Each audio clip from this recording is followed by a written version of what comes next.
All right, everyone, we're not going to get a second presidential debate, and it's not because of coronavirus, because Trump has tested negative several days in a row, so they could have held it.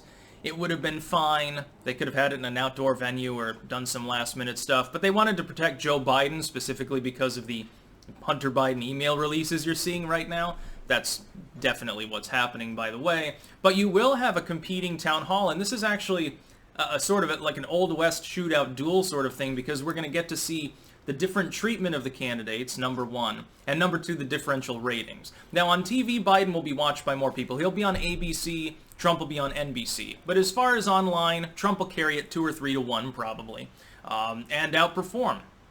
In a town hall, where he's not being antagonized by another opponent, Trump is going to have carte blanche to talk about Hunter Biden's emails, and I guarantee that he will bring it up, regardless of whether the moderator does. And of course, NBC is never Trump Central as well, so they probably won't.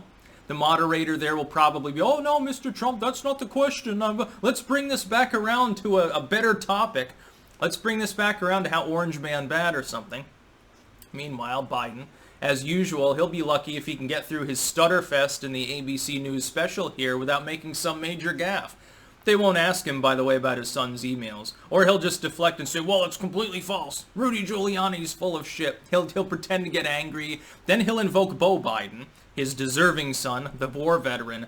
You watch. He did that at the first debate. You remember when Chris Wallace shut Trump down and was like practically sweating and panicking when Trump talked about Hunter Biden there in the first place? Because Biden started getting mad, number one, and he started segueing into Hunter Biden's crimes, number two. Why do you think they cancel the fucking second debate? They're probably going to try to roast Trump, but when it's a one-on-one instead of a two-on-one, as the first debate was, he'll do pretty well. Biden, again, he'll probably do all right. And again, he wins in the default sense just by not shitting his pants live on stage. I'll probably tune into the Trump event. I mean, if they're on different networks, I'm not going to watch them both at the same time. I can't absorb it. So who do you want to choose? I'm choosing Trump because he might say something crazy about Hunter Biden.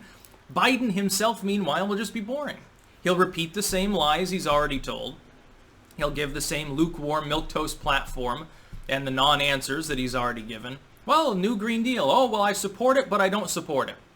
I was against the war before I was against it. It's like a fucking John Kerry thing. And I won't raise your taxes, a la H.W. Bush. That's basically Biden's campaign. There's a reason the Bushes all love that dude. Frenetic bastard. But yeah, the second debate won't happen. But we'll have town halls to look forward to. Probably will be better. Probably more watchable. The other problem is, again, Trump is not the most coherent when he's hot under the collar, and neither is Biden. And so it just sort of broke down into people yelling at each other. Well, it's fun for an hour or so, but after a while, unless you're stoned or drunk, now, of course, I'm the only sober person, I guess, in Amsterdam.